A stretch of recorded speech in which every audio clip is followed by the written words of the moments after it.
I guess I'm feeling okay. It's the season was a little disappointing at the end, but I think that there's ultimately a bit of relief and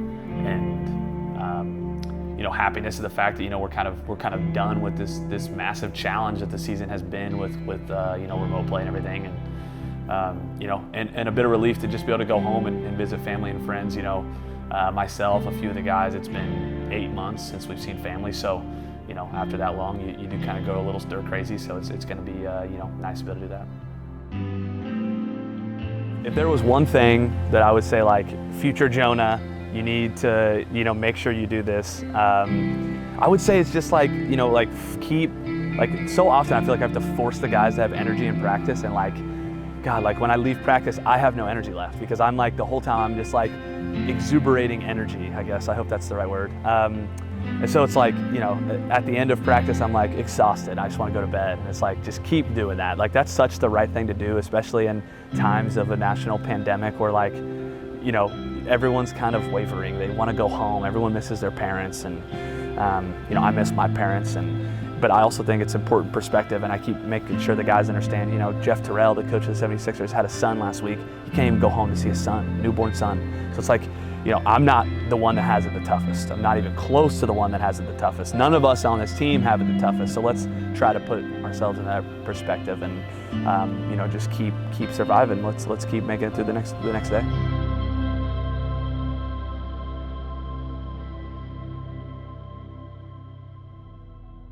Yeah, I remember the Bucks game. We were really optimistic about our chances in that one. We scrimmaged the Bucks a lot. We thought that was a team. We kind of had their number in scrimmages. We didn't think they matched up very well to kind of what we were doing. We thought they made a poor lineup change at the last second. So that was a nice win for us. Obviously, Reg went crazy. He's obviously had an incredible season by now. Obviously, then we didn't know who he was, but he's going to win Rookie of the Year for us. So I think that. Obviously winning that game was huge for us, but then we turned the corner with Washington. It was the game of the week. The Wizards, obviously they've had an incredible season as well. The Wizards, bring in all kinds of unique challenges, and the fact they play slow and Day Fry is he's really hard to match up against, especially for us because he does know, Reezy and DT's play style so incredibly well since they've been teammates for so long. So obviously that was a tough loss. We lost that game really close fashion. Actually had a chance to win game one on a last second jump shot. DJ came up short, and we were, after that, I think that the momentum was kind of moving downwards. It was, instead of, we were so positive to start the season, we had just beaten Milwaukee. We thought maybe if we beat the Wizards, we're starting 2-0. We have a couple upsets under our belt and we're looking really good. But instead, we kind of felt like we blew the game versus the Wizards. We should have won. And, then we had a bye week in week 2. We were going to turn the corner with Utah, which, obviously was a challenging game as well for us. We started out, I think we were up 15 at halftime and ended up losing that game. May had, I want to say, 6 made threes in the first half of game 1, and we don't win the game. Not exactly, an optimal game for us, and we were not a resilient group. So when we lose game 1s, it was not often we were going to win game 2 and 3. When we lose a game 1, I think a lot of us go to ways to improve moving forward and not necessarily adjustments in the game. And I think that could be kind of a curse of the remote play, is that you're thinking of the season way too holistically instead of let's just focus on one night.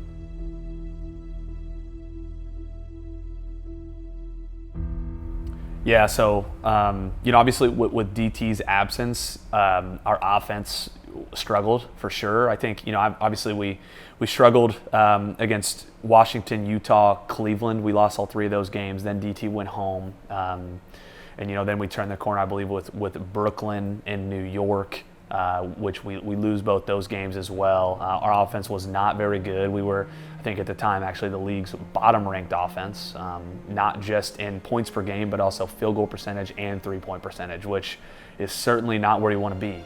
So we understood that, but ironically enough, our solution to the problem wasn't fixing our offense. It was enhancing our defense. And so, obviously we made a point in scrimmages to try to get our defense involved, to maybe force turnovers, to get some free points in transition. So we try to find some ways to compensate, but but truly, even as things went down at the end here, like our offense was not what it should have been down the stretch.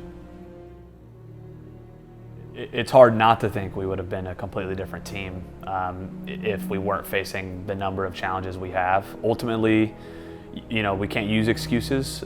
We are what our record is, and that is 7-9. So, but it's hard not to think that in an alternate world where we go to the studio, or at least have the consistency of our gaming studio here in Orlando, things like that.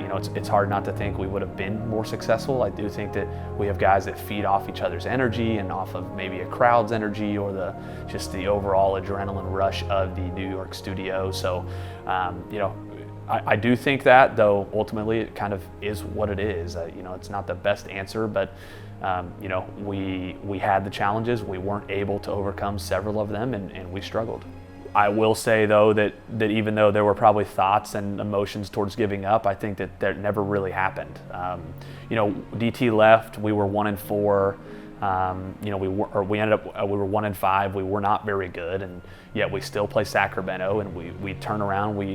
That day of the Kings game was one of the more incredible days of my career, of my life. Honestly, it was the perfect storm of the league changed our schedule last second and didn't tell us, and we didn't even know we had a game day when we came into the studio to practice, and all of a sudden it's a game day and we are scrambling. We ran the new lineup for the first time ever with DJ at point guard.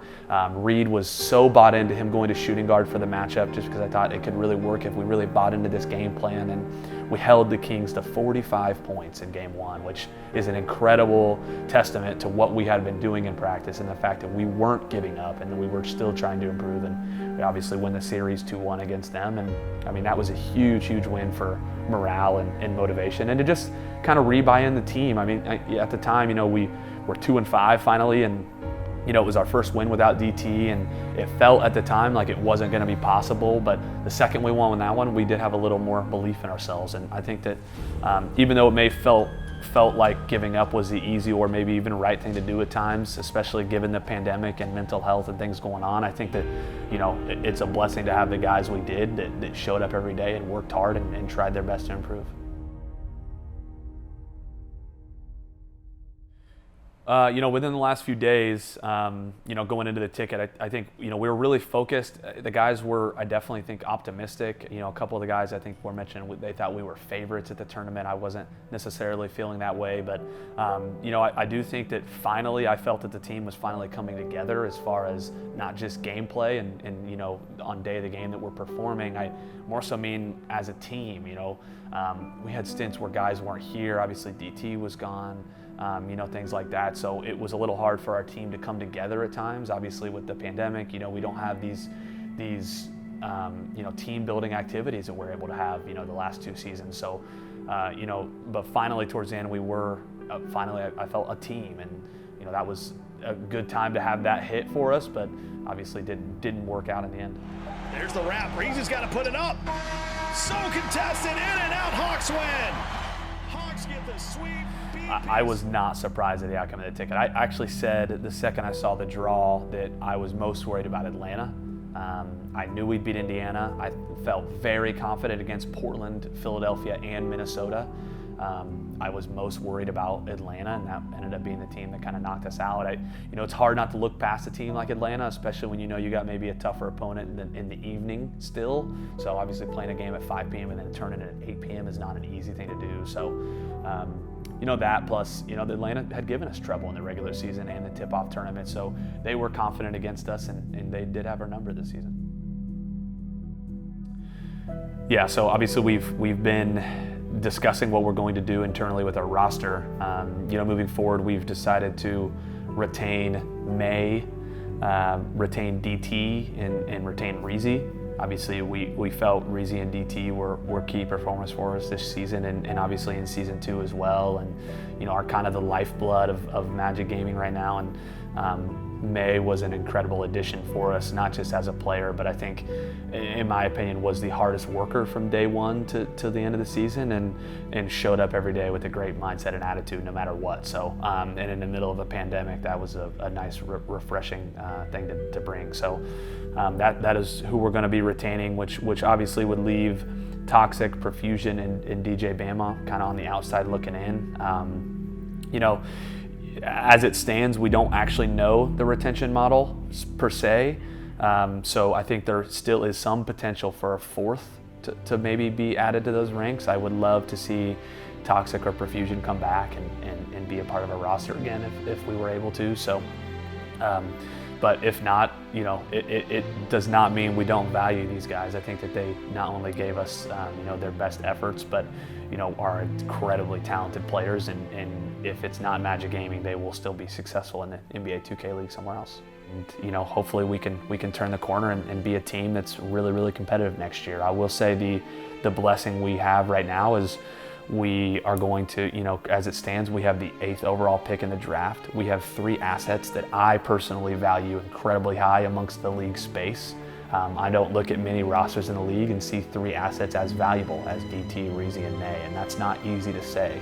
So, you know, we're not in a bad position by any means. I think we have incredibly talented players, an incredibly talented organization and front office here, and I do think that you know, we can move forward and be better and stronger from this. It is safe to say I am hopeful for Magic Gaming's chances moving forward. I do think that we're a group that is resilient and will be left hungry from this, and this bittersweet ending to the season is not one we wanted, and I do think that we're going to come back better from this.